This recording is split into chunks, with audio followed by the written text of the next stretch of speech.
Hey guys, welcome back to Philip Draws Comics. I'm Philip. That's my hand you see on the screen right now, drawing the picture in front of you. And today we're drawing the Avengers, specifically the Avengers of the 1970s, and even more specifically, the Avengers of the reportedly seminal Avengers story, the Kree Skrull War. I'll freely admit that I am not an enormous Avengers fan. I certainly didn't grow up as one. I was always more of a DC guy. Read way more Justice League than Avengers in my life. It was pretty much the movies that got me into the Avengers to whatever degree I am into those characters. It's thanks to the MCU. But today, we're just looking for something to draw, and believe it or not, there's usually a bit of method to my madness. If I haven't drawn in a while, I try to just copy and paste something I've seen from another artist that I like. And so for the last video, I specifically drew this picture of Spider-Man, which is a copy of an Ed McGuinness drawing of the character. And today I wanted to do kind of the same thing. I didn't really feel like composing a new image or designing a new character. But I wanted to do something a little more challenging than the last video. So last time I drew one guy. I figured this time I'll draw like 5 or 6 guys. And as I was sitting in my office, I was trying to figure out what I wanted to draw. I looked up and saw this box of Avengers graphic novels I had bought at a place called Ollie's. I was able to grab it fairly cheap, and it's a collection of a bunch of hardbacks of Avengers comics from the entire history of the characters. Sad to say, I don't think I've read anything actually out of that book. I think I got it a year or two ago, gave it to myself for Christmas. There's two kinds of people in the world. There are people who read books, and there are people who buy books, and I am definitely somebody who buys books. I'm really bad about going to bookstores and walking out of there with an armful of a dozen books and graphic novels and comics, and then they come home and they all sit in nice big piles beside the bed or in an office, depending on where I'm living. But right now, as it stands, my New Year's resolution, I'm recording this in December 2024. My goal for 2025 is to not buy any new books or DVDs or graphic novels or comics and spend the whole year just reading and watching the things that I already own. Also canceled all of my streaming services to the same end. Just going to focus on the things that I already own and try to actually digest a lot of those things this year. But back to the drawing at hand. On the side of that particular case of comics, there was this drawing, which I thought looked kind of cool. And after a bit of research, I think it originally comes from the cover of this graphic novel collection of the Kree Skrull War. I think it may have been drawn by Neil Adams, but it doesn't quite look Neil Adams-ish to me. The limited amount of research I did didn't immediately jump a name out at me. So if you're watching this and you know who the original artist is, I'm copying. Do me a favor and post it in the comment section. Like I said, I didn't really grow up with the Avengers. Thanks to the movies, they're a group of characters that I only really discovered as an adult, so that I think I always tend to view them in relation to DC characters. Like, for example, I really like Captain America because to me, he's kind of the best of both worlds when you combine Superman and Batman together. He's got Superman's sort of personality and disposition and view of the world, but his power levels are such that he can't, like, destroy a planet by punching it. He's a lot closer to Batman. So like just a regular guy with a gun and a bullet could kill Captain America if he got the drop on him.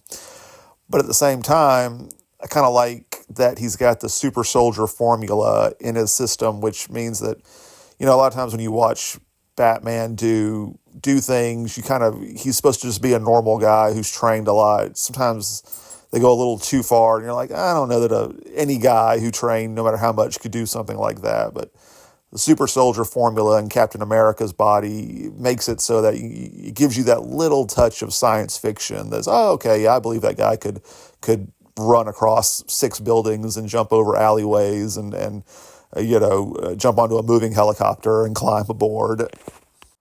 The same thing kind of applies to all of the Avengers and Marvel's characters. Again, like Thor, I love the idea of Thor is kind of like Superman, but he's got the personality of something closer to Conan the Barbarian, or in the modern day, the comic book writer Jason Aaron did a celebrated run on Thor, and his version of Thor is kind of like the god of truck drivers or something. He's very down to earth and very like grizzled and loves a cold beer and taking that sort of Thor is literally the son of God. There's always a lot of comparisons, especially after the Christopher Reeve Superman movie, between Superman and Jesus, and then Thor is literally the son of God. But then you juxtapose that with having him be the most sort of like earthbound and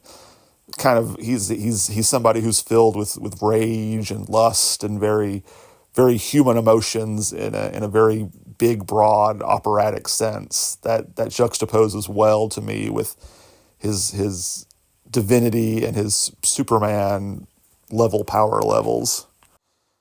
The only Avengers run I've ever read to completion was Jonathan Hickman's Avengers run. That came out sort of in the early days of the MCU, and it was kind of funny. Jonathan Hickman's a very kind of sci-fi writer, and he invented all these new villains and characters and enormous cosmic stakes for the Avengers to fight. And at the time, a lot of people complained that it wasn't enough like the Avengers you saw in the movies, specifically the Joss Whedon era of the Avengers movies. But then when Infinity War and Endgame came out, all of Thanos' army and generals are literally just adaptations of Jonathan Hickman's characters from his Avengers run. And then if you saw the end of Doctor Strange and the Multiverse of Madness, the idea of incursions, multiple universes collapsing in on each other, is a Jonathan Hickman idea from his Avengers run. And that story ended with a Doctor Doom becoming God, and it seems like maybe with bringing back Robert Downey Jr. as Doctor Doom, something similar might be what's going on in the future Avengers movies. So I'm always tickled by the idea that Jonathan Hickman wasn't writing the Avengers correctly at the time, and then because it wasn't like the movies, and then as the movies went along, they just started adapting straight up Jonathan Hickman stories. To me, that just kind of screams, do what you think is best, do what you like, and eventually you'll be proven right, and if you know what you're doing. Like I said, I think this is a Neil Adams drawing, but it was pretty enjoyable to draw this and kind of think through the original artist's decisions in real time as I was going, specifically like drawing the Vision.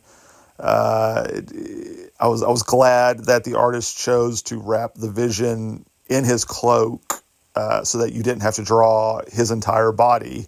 And then I realized that that's probably why the original artist did it himself, was so that he didn't have to draw there was one less body that he had to draw. He had a cover with 1, 2, 3, 4, 5, like 5 guys on it, and he was able to hide 2 of them with the Vision and Giant Man.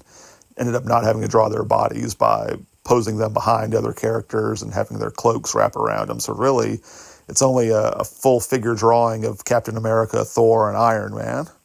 But thanks to the composition of having Giant Man, popping out behind Captain America, and then the Vision's cloak wrapping around him and flapping in the breeze, it really hides that the cheap tricks that the artist was using. I know a famous story of Jack Kirby drawing in the 1940s, back when they would have like whole offices filled with guys drawing the same comic book, and they just had to churn them out.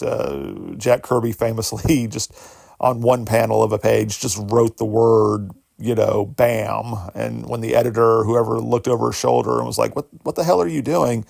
Jack Kirby was able to spin it like, no, it's like, it's really showing off how hard he's hitting that guy, that it gets the sound effect for the punch, gets its own panel instead of actually having to draw the guy throwing the punch. And the editor believed Kirby and had all the artists come around and look and go like, look, like, what a great idea. What dynamic storytelling.